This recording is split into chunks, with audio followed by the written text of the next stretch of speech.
Hannah is a small town in central Alberta, Canada. It isn't the kind of place you notice from a highway, unless you're looking for it. A cluster of streets, a few hundred homes, a gas station, a diner, and the kind of quiet that feels heavier than silence. The town sits on the edge of the Alberta plains, where the wind blows constant and sharp.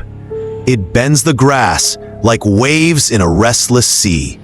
You can drive for miles and see nothing but open fields, dotted with the occasional farm, the occasional weathered barn. There's beauty here, but also a stillness that can make your own thoughts feel loud. I moved here years ago, drawn by its calm, by the simplicity of life away from the chaos of bigger cities. Neighbors nodded politely, and life felt predictable. But small towns carry small secrets, whispered between the aisles of the grocery store or behind closed doors at the local cafe.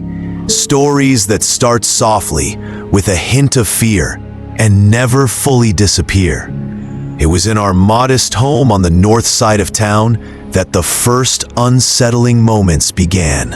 A house with plain beige walls, a creaking staircase, and corners that seemed to hold shadows just a second longer than they should.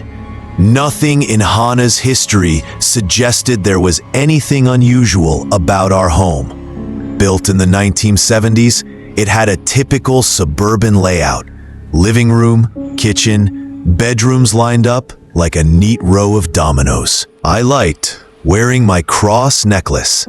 It wasn't flashy, just a small silver cross that hung on a thin chain. A personal thing, a talisman I'd always carried. In Hannah, it felt normal, like carrying a piece of home. But that day, everything changed. My daughter, then 5, had a look in her eyes that made my stomach twist. She pointed at a corner of the living room, the one near the old armchair by the window. Her voice cracked with fear. "Take it off, Mommy! Take it off!" I froze. I laughed at first, thinking she was playing a game, pretending or exaggerating, but the urgency in her tone was unlike any pretend play I'd ever heard from her. I knelt down and asked, "Why? Who doesn't like it?" She trembled and whispered, almost to herself, "The lady in the corner. She really doesn't like it." The corner of the room seemed normal, empty really. But then it happened. An audible thump. Not subtle, not the house settling. It came from exactly where my daughter had been pointing. A sudden, solid impact against the wall. We both froze. Her small hand clutched mine. My heart pounded, and for a moment, I wondered if the room had always been darker than I remembered. I could feel it, the sense that something unseen was observing, judging. I removed the cross necklace immediately. The tension in the room did not vanish, but the immediate presence seemed to retreat. Her tiny shoulders relaxed just slightly, though her eyes never left that corner. And I realized in that moment that my daughter had seen something I could not. Hannah is a quiet town, yes, but even in its open fields and sunny afternoons, there are shadows, corners that collect more than dust. Moments when the air shifts and the familiar feels unfamiliar. I've lived in Hannah for years, and I've learned to respect its calm. But I've also learned to respect its corners, the ones where the air feels heavier, where the wind outside can't reach, the ones where a 5-year-old might see something an adult cannot. That corner remains, the armchair stays, and the memory of that thump lingers, like a whisper you can almost hear when the house is silent. I am cautious now, cautious of shadows, corners, and the things that might live there. Even today, I hesitate to wear my necklace in that room. Even now, my daughter's warning echoes in my mind. Hannah is peaceful, safe even. But sometimes, in quiet moments, when the wind is just right, you remember that some corners are never empty. And that is where our story begins. Hannah seems quiet on the surface, but small towns have memories that linger longer than their residents. Stories travel like invisible threads, carried from porch to porch, whispered over coffee cups. And in our neighborhood, there was one story that never left the air. People talked about the lady in the corner, though few would say much. Some laughed it off as children's imagination. Others refused to speak at all, shaking their heads, as if mentioning her might summon something. One neighbor, an older woman named Marjorie, told me something I'll never forget.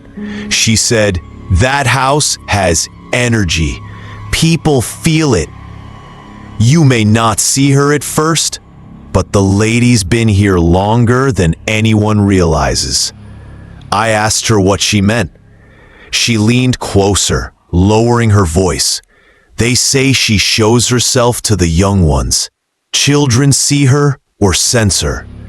Adults, they only hear the thumps or feel the chill."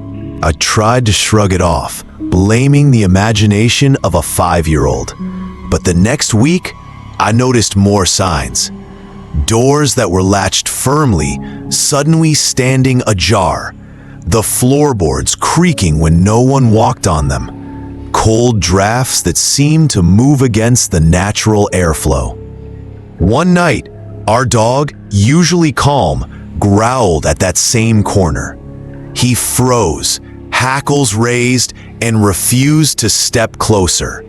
His low, rumbling growl filled the room, vibrating against the walls.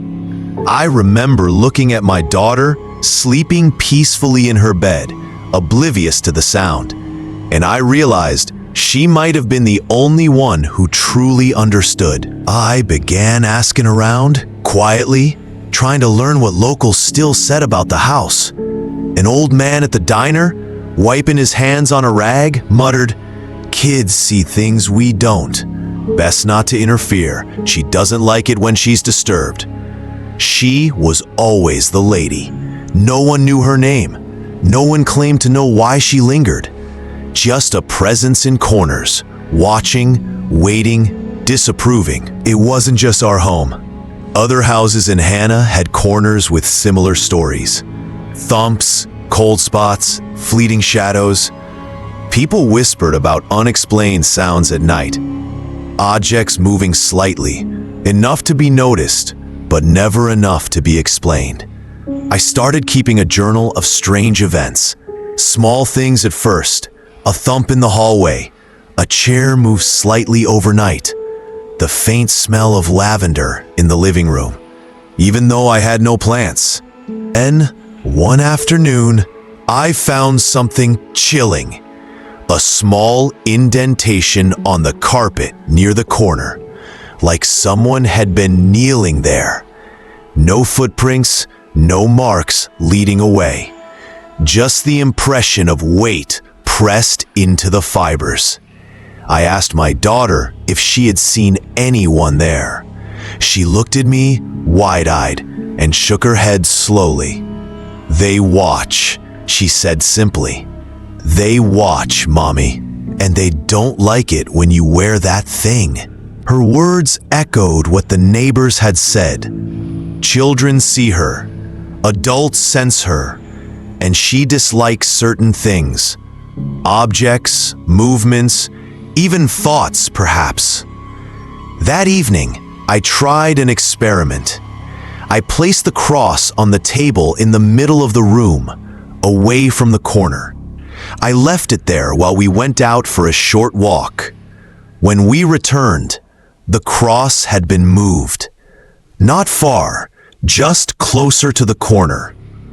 And though no one else had been home, I could have sworn it was slightly tilted, as if pushed by invisible fingers. The realization hit me. This wasn't imagination. This wasn't a fluke. There was something in that corner that observed, reacted, and disapproved. Something that could make its presence known without ever appearing fully. I began to understand why my daughter had panicked that first day. It wasn't a game. It wasn't a trick of light. She had encountered her, and now I had too, in pieces. The thumps, the chills, the subtle movement. I realized, with a sinking feeling, that the lady in the corner didn't just dislike my necklace.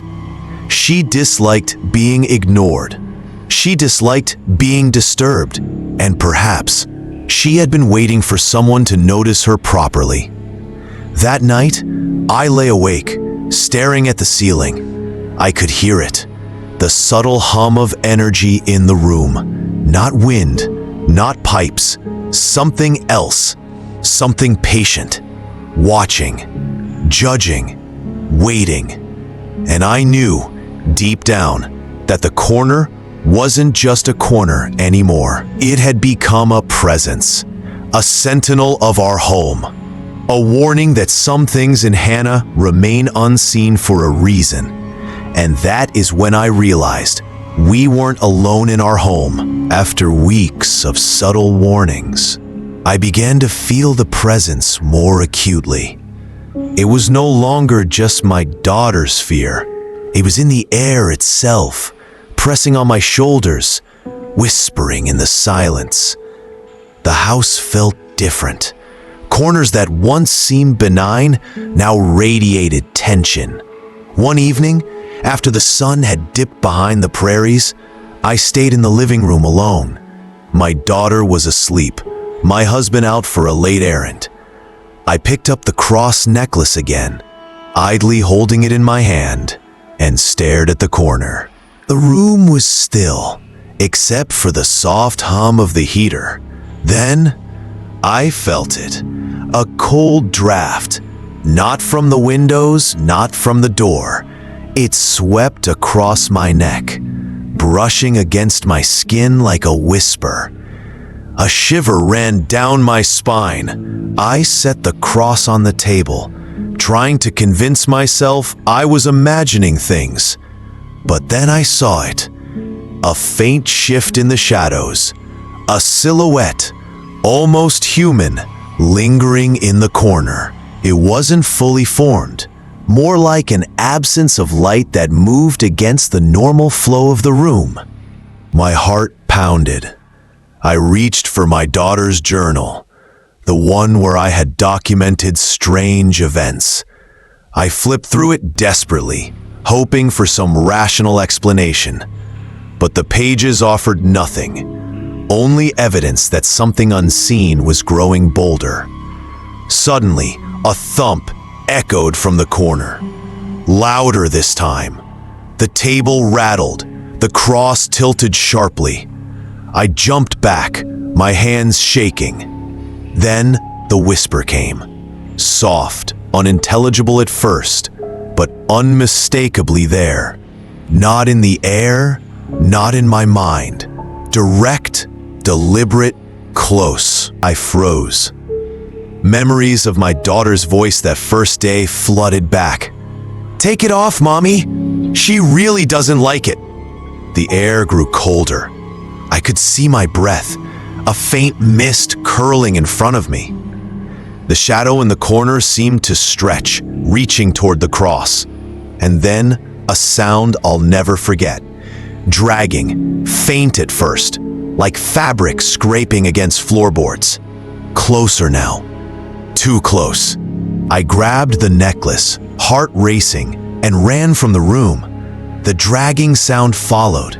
Not through the house, not in the air, but inside my mind. A whisper, a warning, a claim on attention I could not ignore. For the next few days, I avoided the living room. I stayed in the kitchen, in the bedrooms, anywhere the corner wasn't visible. But it didn't stop. Objects moved slightly on their own. Chairs, papers, even my daughter's toys. Cold spots appeared and disappeared unpredictably. And at night, I heard it. The faint thump, the whisper, the dragging of something unseen. One night, curiosity overtook fear. I returned to the living room, flashlight in hand, cross clutched tightly. The corner was empty, but the air felt heavier, as though the shadow had left an imprint in the room itself. I noticed the carpet indentation again, deeper than before. And then, the whisper, closer than ever, "Not yours." I stumbled backward. The cross slipped from my fingers, clattering to the floor. For a moment, all was silent. Then, a final, resounding thump from the corner, louder than before, like a fist striking the wall. I screamed, more from the realization of being watched than from pain. That night, I slept poorly. My daughter, oblivious, murmured about the lady in the corner in her sleep, and I understood. She had been right. The corner was alive with presence, and it was not forgiving. Days passed. I became hyper-aware of every corner in our home. Even outside, in Hannah's open fields, I would glance back at our house and feel the eyes of that corner piercing through walls. I felt trapped between fear and responsibility. I could not deny the presence, nor could I abandon my daughter's safety. Then, one afternoon, something happened I cannot explain. I entered the living room and found the cross on the floor, but this time, it was facing me, perfectly aligned, as if placed deliberately. And next to it, faint scratches in the wood, forming a shape I didn't recognize. Not letters, not numbers. Something older, something warning. I backed away slowly, heart hammering. I knew, without a doubt, that the lady in the corner had made her presence undeniable. No longer subtle, no longer easily dismissed. And I realized with a chill that this was only the beginning. The corner wasn't just a corner. It was a sentinel, a watcher, and it had chosen to show me that some things, some presences, cannot be ignored without consequence. And that is when I understood. The true test had only just begun. The presence in the corner had grown bolder. No longer content with subtle warnings, it seemed to demand acknowledgement. Every night, the air thickened, every shadow deepened, and every sound, the thumps, the whispers, the dragging, became sharper, more purposeful. One evening, I decided I couldn't avoid it any longer. I had to face the corner. My daughter was asleep, tucked safely in her room, unaware of the storm I was about to confront. I held the cross tightly, each breath ragged with anxiety. The house felt alive, watching me as I stepped toward the corner. The corner was darker than the rest of the room. The air felt colder, denser, as if something invisible pressed against my chest. I set the cross on the floor, hoping to see if the presence would react. At first, nothing. Then, a faint movement, a ripple in the shadows, like someone brushing the wall with delicate fingers. The whisper came again, louder this time. "Leave it. Alone." I shook, my pulse pounding. The cross shifted slightly, as if nudged by invisible hands. Then, the unmistakable sound of a thump, closer than ever before. It wasn't on the wall. It was behind me. I spun around. The room appeared empty. but the air felt wrong, charged, oppressive. I realized the presence had expanded beyond the corner. It was in the walls, in the floor, in the shadows surrounding me. A sudden crash made me stumble backward.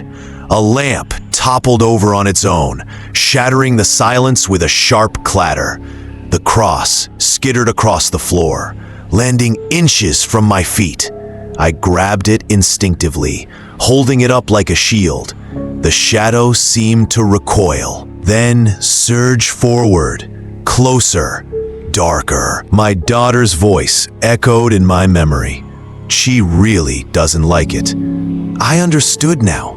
It wasn't just dislike, it was a warning, a claim. I tried to speak, to reason, to apologize aloud. The air thickened further. The temperature dropped sharply. My breath formed clouds in front of me. And then I saw it, just for a moment. Her face was obscured by shadows, yet the expression was clear. Disapproval, anger, sadness, a warning that reached beyond words.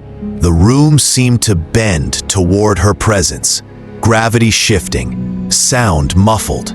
And then, as quickly as it appeared, she vanished. Silence fell. But it was not the comforting silence of emptiness. It was the lingering, heavy silence of something watching, just out of sight. I realized the corner wasn't just a place. It was an extension of her. The thumps, the whispers, the movement, all part of her will. I backed away slowly, clutching the cross. The cross felt heavy in my hand, like a lifeline tethered to a fragile safety. Every step I took seemed to disturb the air, and I could almost hear her disapproval grow with each movement. My heart hammered in my chest. Then, the final warning. A deep, resonant thump from the corner, vibrating through the floor, the walls, the very air. It was a sound that spoke of power, of presence, of something ancient and patient. And for a moment, I swore I saw the cross levitate slightly, nudged by unseen fingers, before dropping back to the floor. I understood one truth. She wasn't leaving. She never would. The lady in the corner wasn't a visitor or a ghost to be expelled. She was a sentinel, a presence that claimed the room, and she would not be ignored. I ran, out of the living room, out of the house. I didn't stop until I reached my daughter's bedroom. She slept peacefully, unaware. I held her close, trembling, realizing that whatever had confronted me, it had acknowledged me, and yet allowed me to live. That night, I didn't sleep. I listened to the house, to the quiet hum, to the faint whispering in the walls. Every thump, every scratch, every subtle movement reminded me that the corner's occupant was still there, still watching. And I realized with a chilling clarity, I had survived her test. But the presence had left a mark on me, a permanent awareness, a warning that some forces are patient, silent, and eternal. The corner no longer just frightened me. It haunted me. Every glance, every step, every moment I was near it carried the memory of her judgment, her watchfulness. And I understood finally why my daughter had screamed that first day. Because she sees what adults cannot, and she knows better than to anger the lady in the corner. After that night, life in the house changed. The corner remained, but so did the presence. It no longer made overt noises or moved objects constantly. Instead, it settled into a patient observation, a quiet sentinel, always aware. I avoided the cross. Even in places where it felt safe, I didn't wear it. The thought of that first encounter, of my daughter's terrified eyes, stayed with me. I understood something essential. The lady in the corner didn't just dislike objects. She disliked disrespect, disturbance, and ignorance. My daughter, of course, never forgot. She would occasionally glance at the corner, her small body tensing, whispering to herself, "She's still there, watching." I didn't tell her she was right. I only nodded silently, the weight of her words pressing against my mind. Neighbors continued their subtle warnings. Hints passed with quiet urgency. Marjorie, the older woman, would say in passing, "Some corners keep history. Some watch for those who aren't careful." It became clear to me that the lady in the corner was older than our home, older than Hannah itself in some ways, a lingering memory of a presence that chose to remain, quietly shaping the lives around her. I began documenting everything. Journals filled with thumps, whispers, drafts, impressions in the carpet, and subtle movements. I wanted evidence, an explanation, a rational understanding, but there was none. Only the certainty that the lady in the corner existed, and that she was deliberate, patient, and watchful. Occasionally, I would hear faint sounds, the softest thump, almost like a heartbeat, in the corner of my ear, or a whisper, unintelligible, yet unmistakably there. Even without seeing her, I felt her disapproval if I ignored her space, and I respected it, because fear had taught me caution. Over time, I realized Hannah itself had corners like this. Small, quiet spaces in homes, abandoned lots, fields at the edge of town. Places where something unseen lingered, observing the living. And I wondered if my daughter had a heightened sensitivity, or if she simply understood what others ignored. I sometimes try to rationalize it. A child's imagination, a trick of light, house settling, wind in the prairies. But rational thoughts don't explain the thump, the whisper, the deliberate movement of objects. They don't explain the sense of judgment, the awareness that someone or something is always watching. I never wear my necklace in that room anymore. I leave the cross in the drawer, and yet I feel its presence calling occasionally, reminding me of the first day, the thump, my daughter's urgent scream. It is a memory that will not fade, a lesson learned too late. Even now, years later, I occasionally glance at that corner. Shadows linger differently there. The air seems heavier, and I catch myself holding my breath, just in case the lady in the corner decides to remind me of her watchfulness. Hannah remains quiet and peaceful by day, but by night, if you listen closely, some corners hum with presence. Some watch, some judge, and some, like the one in my living room, remember every disturbance, every misstep, every piece of ignorance. I've shared this story because some warnings deserve to be heard. Children see what we cannot. Corners hold more than dust, and some presences never leave, never forgive, and never forget. So if you ever find yourself in Hannah or in a quiet town like it, pay attention. Respect the spaces that feel too still, too dark, too alive. Some things are not meant to be disturbed. And that is why, to this day, I'm too afraid to wear my cross necklace in that room. Because the lady in the corner is always watching. If you think this was unsettling, you haven't heard the worst of them. Subscribe and step deeper into the shadows.